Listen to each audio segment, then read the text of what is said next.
Yo, live from BMO Stadium. You got to be more grateful.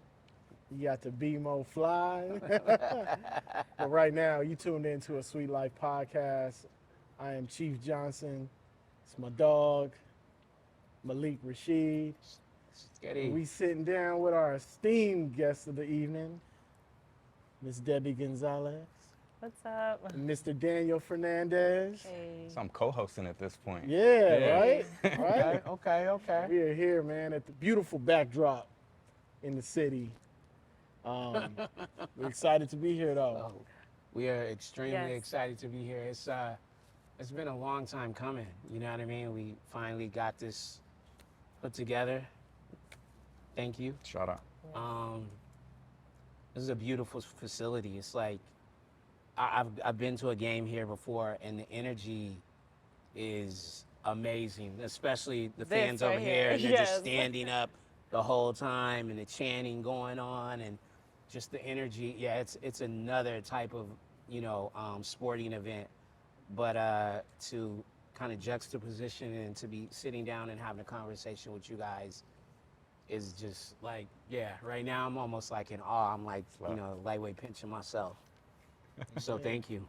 Yeah. No. Well, Thank you for having us and congrats. Like, this is a big. Yeah, let's not downplay the moment. No, you this guys' is like, faces we're are on here. the crazy. Megatron like Look at that. I said it to my Jumbotron. daughter, and she was like, whoa. Yeah.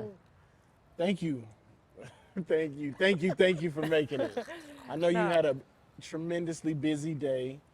Yes. So, but thank you for having me. And, like, I think you guys put the good intentions, because you're like, don't worry, you're going to make it on time. And I was like, okay, thank you. Yeah, and the it sun did. has set it now. It's a little bit cooler.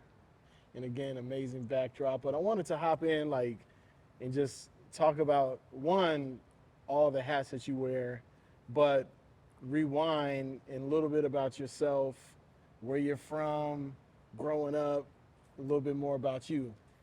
So my name's Debbie Gonzalez. I guess, yes, to what you said, wear many hats at Kids of Immigrants, from creative direction to events to community, all encompassing. And I am a co-founder of a hot sauce called Chalito with my sisters. So that is all hats as well. Like, Okay. small but mighty teams on both sides. And yeah, it's all about just like being creative, and like, how do we create spaces, products, and things that fully represent who we are and where we're from, and like find pride in that. So yeah, I'm originally from LA, born in Torrance. I grew up in the high desert, so I have like this mix of like small town, big city, big city dreams. And like, I think growing up, I just always wanted to find like, what can I do that like will, one, help my family, but then also like, maybe help the next generation. And I think I knew that growing up. Like, even probably didn't register, but like, that has always been like, how do I do something that's gonna benefit others? So. Was your first iteration in that, was it on a design side? Was it on, like, when you talk about creative, like at an early age, what were some of the things that you were into that, kind of led and turned you into that way? Yeah, I feel like the most distinct memory I have is like, my mom told me to paint this. We had like a flower frame in the room, and she was like, oh, draw this. And so I kind of was like, I've never, like, no one's ever told me draw this, or like, I never connected it to like creativity, but I drew it, and I drew it pretty well, so that was the first moment that I was like, oh, like, if I see something, I can actually draw it, which then sparked something in me. So I would say that. And then, fast forward, I went to FITM, so I was in fashion, and I really started in like design and styling, and then, You got it worlds really came got it together. She got it in LA for real. FITM is like, again, a staple here. You know what I mean? That's like the fashion, one of the fashion places. Yeah. At the time, it was like, when the OC, the show came out, so it was like all the hype, and I was like, I want to go there. Yeah. So yeah, Agenda, started right? there. Yeah, Agenda trade show. yeah. Those were the days. Oh my Man, gosh, that is- yes. Yeah. Wow. You took me back for a Yeah. second. Agenda was always in San Diego or It Long was, Beach? It was San Diego. Yeah, Diego. And And yeah. then Vegas. Vegas was now, Magic. Right? Oh, Yes, Magic. yes, Yeah. yes, yeah. Yeah, that was That's like crazy. around the same era. You know, I came up in LA in the streetwear, like the boom of streetwear, the height of streetwear. And it's so cool to see, like, fast forward 10, 15 years later, like, everybody's still in the industry, but in way bigger ways or expanded. I saw Ben Hundreds just open a restaurant. There's so many guys like doing amazing things. They're CEO of companies. So to see that pipeline, right, of streetwear or Fit'em, and then people going off and branching into doing wonderful things, man, it's really cool. Yeah, I think fashion has definitely been expounded on, like the way it tells stories now. Again, to your point, if you think of Gavin from, oh my God, why am I tripping? Supervision, right? yeah. You guys, Kids of Immigrant, Tracy Mills, you know what I'm saying, doing his thing. Like, again, it's not just the clothes ending up in the stores, or you know, it's real storytelling, real impactful activations in the community, Yep. real mentorship, and you're also seeing them also wear a bunch of hats, because besides, you know, obviously Tracy and his brand, he also, like, we know him as the guy who coaches at the Drew League with no shirt on. You know what I'm saying? Or Yeah. there's just all of these different, all of the guys in fashion now are telling stories. I mean, it's obvious, but what is the story of Kids of Immigrants? Yeah, so I mean, like you said, it's in the name. It started with Wella and Daniel. They're both Kids of Immigrants, co-founders. Wella's family's from Liberia, born in Sacramento.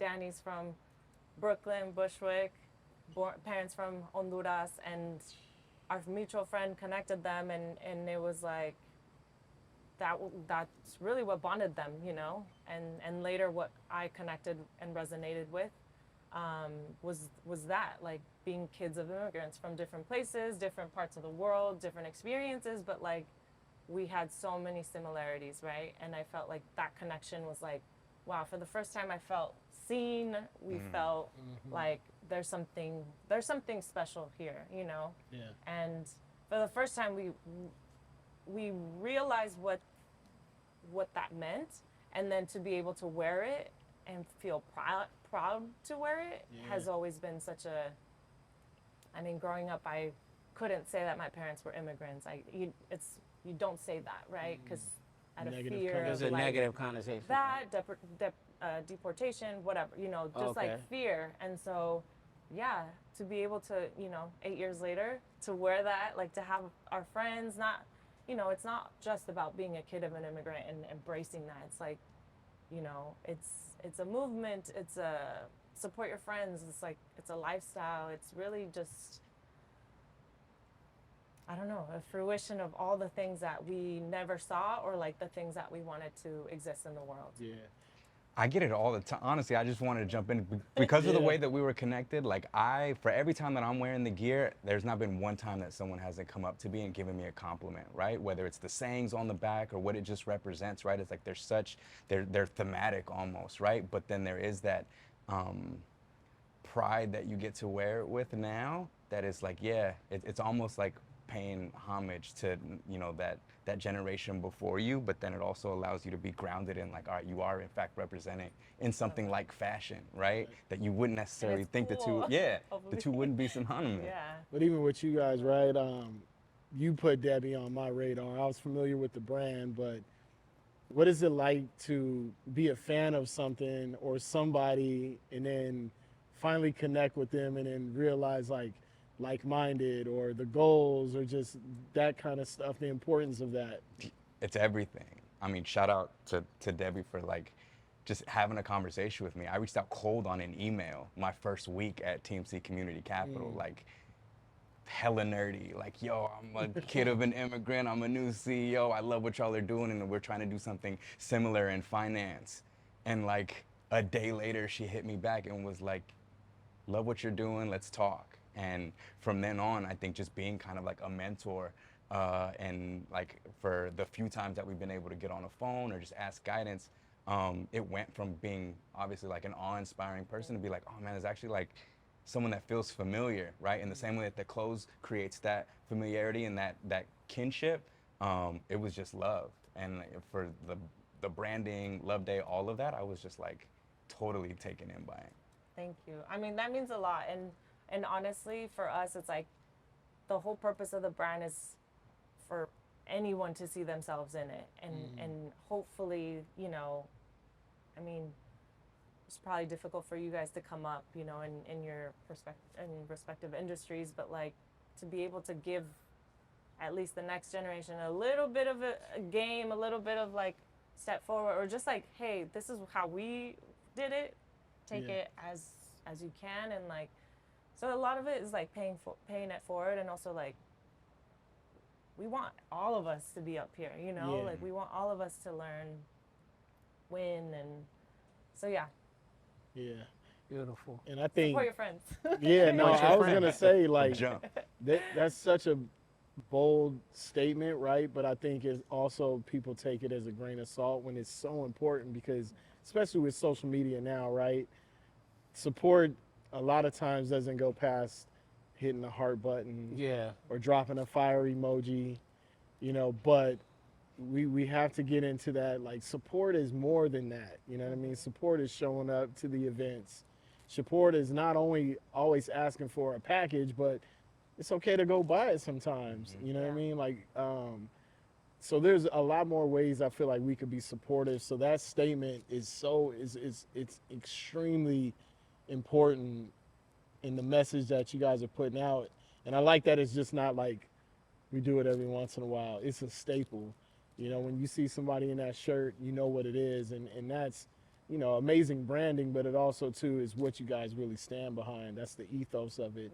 Yeah. And as a culture, as a community, as a world, we have to just realize like support, it takes nothing for you to support people. Supporting your friends, or supporting those kind of initiatives, because it always comes back. So, you know, again, spreading that message, and even the fact that you took time out of your busy day, your chaotic day to come sit with us is support, you know, and it's support It's that. advocacy. Yeah. And that's what we're 1000%. all about, is advocacy and figuring out how we be a support system through our podcast to anybody who wants to learn more or wants to learn more about our guest or be in this industry. Like you said, our purpose is to disseminate the information, you know, so. Yeah, no, I again, to going back to the brand, when did, so you guys it was founded when? 2016. Yeah, and so we're 2024, 8 years. Yeah, right? 8 years. We just celebrated 8 years, Yo. which is our what we call Love Day, and it's a big celebration for the city, for the Shout out Christian. anybody. Yes. Yeah, and it also started just like, hey, everyone, pull up. We're gonna have a small picnic, cookout, bring all our friends and family, and just say thank you for supporting us. And so we would feed them, and you know, give out clothes, and just turn up, have a good time. Love that. And then Love that. and then you know, fast forward, now it's a huge. I mean, it got recognized by the city. Yeah. You know, it's so much bigger, but the intention was always to say thank you for supporting us. Yeah. What's that like, Debbie, to watch it go from being a picnic to as big as it is, not only from a brand, but even just from an event standpoint? Gosh, I tried to stay so like humble and grounded. Obviously, it's exciting. To me, that has always been the dream. It's like, doesn't matter what brands or who comes and supports. To me, it was like to be able to have the city recognize it and like celebrate that win with the community was like, okay, we did something, you know. So you know, shout out to Ida and Amazon who helped us do that. But yeah, that was really special. And Can you identify like you guys as a company, right? A moment or something where you're like, oh, this is this is starting to get real. Like always real, but like Yeah. something that's like, okay, now it's becoming this thing.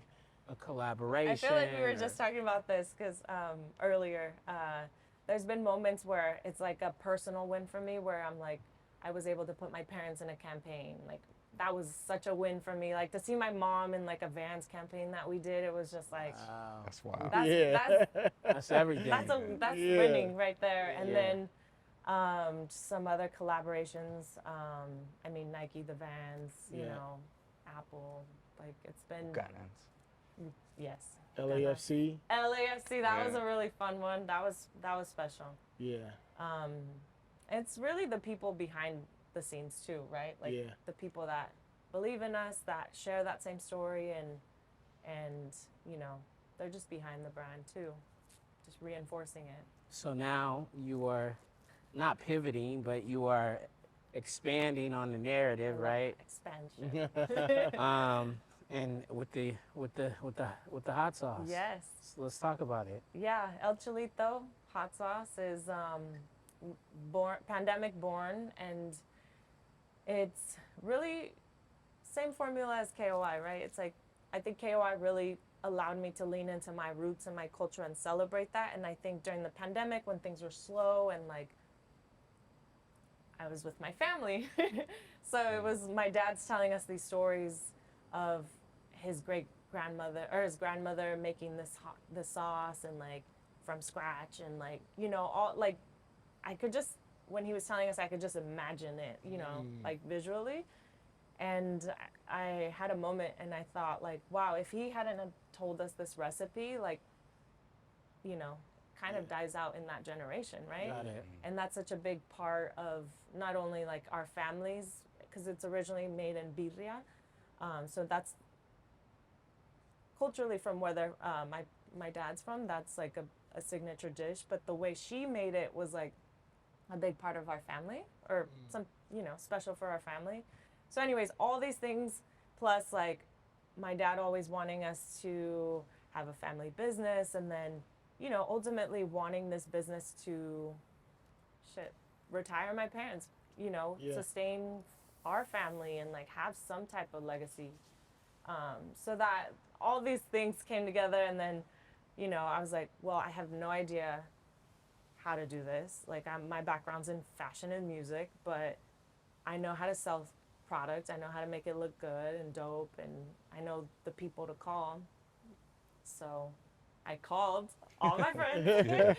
Can you help me design? Can you, you know, help us formulate the recipe? Like, just all these things. And I mean, the product is But I'm sure is like there. And the even character down is from, my like, dad, and I'm ready to like- go get me some. it's like like, even bottling though has to be, you know, yeah. a whole different process. Look at that. It looks great. I mean, it Thank looks you. dope. It Shout out tastes to great Sticks. also for what it's Is worth. it? Yeah. Is it like on the fiery side, or We like to say it's like an 8 or a 9, and it's a buildable spice. So at first it's kind of like, you know, the flavors, the smokiness, and then I think the more you eat, the spicier it gets.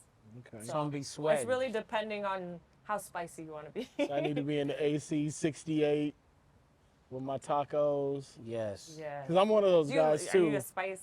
Well, See? I don't handle spice person? well, but I will thug it out because Okay. the taste of It's it. good, yeah. You know what I mean? I'll be in there, my daughter be looking at me like, this dude look Those Yeah. are the like. Okay. telltale signs of a good salsa, though. Yeah. It's so hot that Yeah. you can't That you stop. still gonna keep it Nose is moving. running, It's eyes not- are watering. I have to put salsa But on. it's Yeah. You know what I mean? So I'm Yeah. excited to try this. What are some like, just like fashion and all the other things we go through? Like, what are some of the challenges, you know, early on that you faced that you had to figure out, or you might have need some extra mentorship, you know, as you're stepping into a new business? Because I think that's a huge thing, even for us, right? Originally come from music and then fashion and marketing, and like yourself expanding into this podcast space, which is such a wild, wild west space, but there's so much I'm still learning, you know? So what are some of those things, like adversity wise, you faced? I feel like I would say like resources, you know, financial resources. Luckily, we've I mean, between the three of us, the sisters, we've kind of like, I think even with fashion, it's like you know, you invest a little bit, you make a little more, and then you kind of like continue that Yeah. pattern. I'm sure you guys all know. It's just like how you do, and Yeah.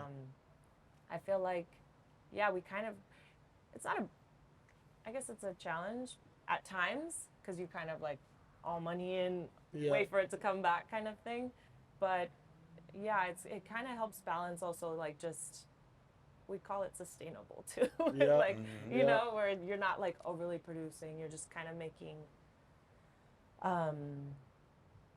as you go. So I guess a challenge, but then we look at it as also like Yeah. a blessing.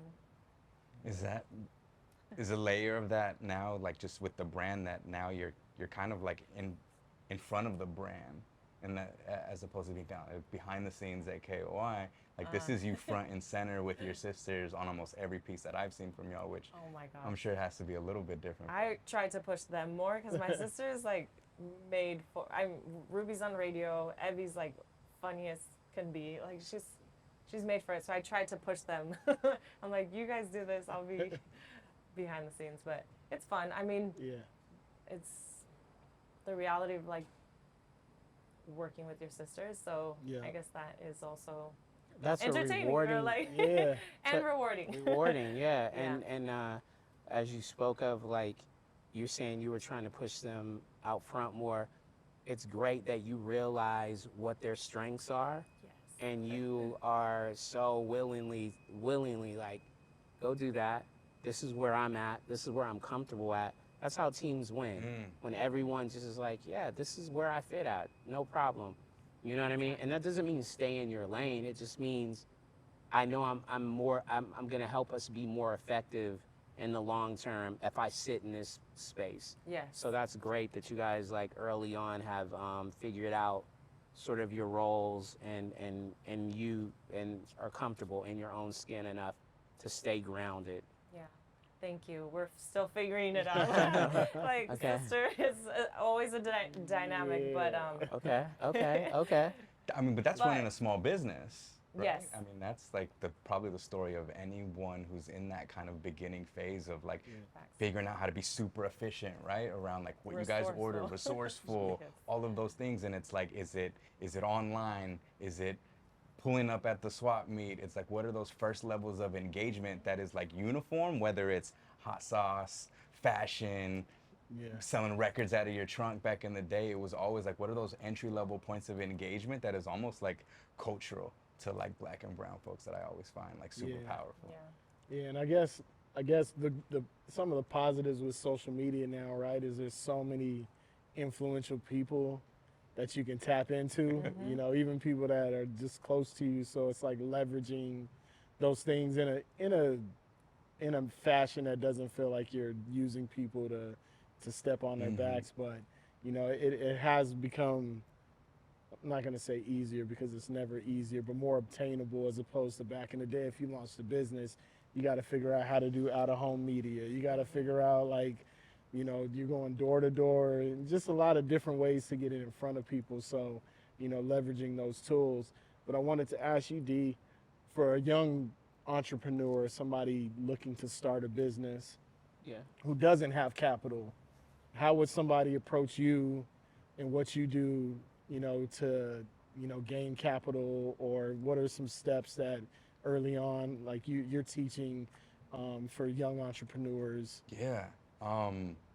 You know, it's actually even before that. There's oftentimes in, you know, communities of colors a stigma around taking capital to start your business, Yeah. right? And I think that's something, as we think about like our white counterparts that start businesses, they live off of this idea of use other people's money, and we're Yes. culturally always like, nah, cash only, I don't want to owe, so on and so forth. And so there's been this like negative connotation around the idea of debt. And so when folks finally make the jump to ask an organization like ours for help around capital, it's oftentimes because you're in a rut. It's almost too late, right? And so it's really those building blocks beforehand, and not to sound super trite and say that it's around like business planning, because I think like if you're running a business, it is kind of on the go, and you are learning as you're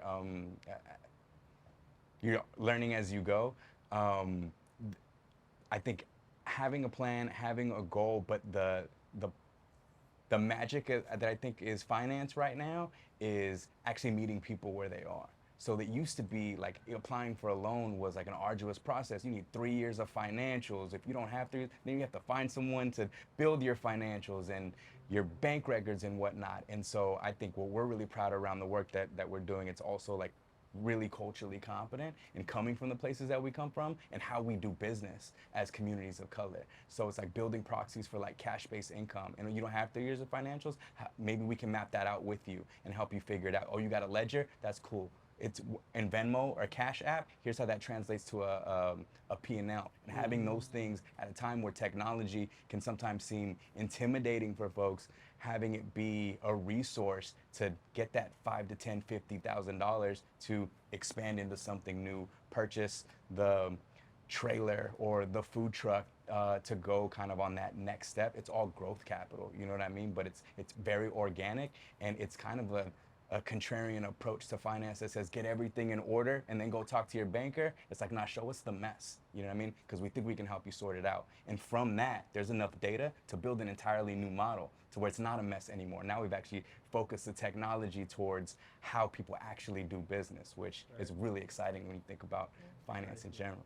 Yeah, no, you weren't lying about the stigma of Some like gems. money in front. Yeah, and I think that's what holds people back is you try to do it yourself, where you're still digging a grave, right? You're borrowing money essentially from yourself. Yeah. But preaching, you know, being able to talk about that early and often is something I feel like our people, our community needs, because we're not taught financial literacy, and we're not taught, like you said, it's the makeup is like, oh, this is a daunting task, so I'll just nickel and dime, I'll borrow money from family, I'll, you know, run my credit card bill up to 30,000, and then it's like, hey, I need to be bailed out. But now you're in $60,000 a day. Facts. You know, so And the options, Chief, to be real with you, right? If you think about, like, I always think of that Dave Chappelle skit where he's like, you know, you're in the hood, when it's like gun store, liquor store, gun store, liquor store. But it's also pawn shop, payday lender, predatory lender, loan sharks, right? That stuff doesn't exist in every part of town. But when we think around what we need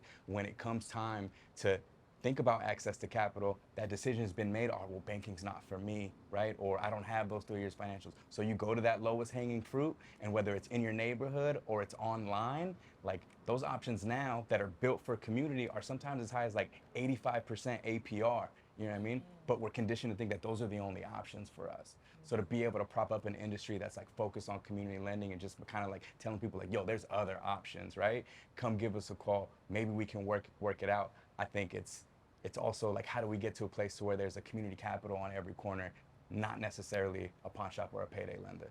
love it, love it. So what's next on the journey, both the journey, kids of immigrants, the hot sauce, you personally? I'm putting some of that hot sauce on a tostado. Hey, yes. Let's see. It's kind of just been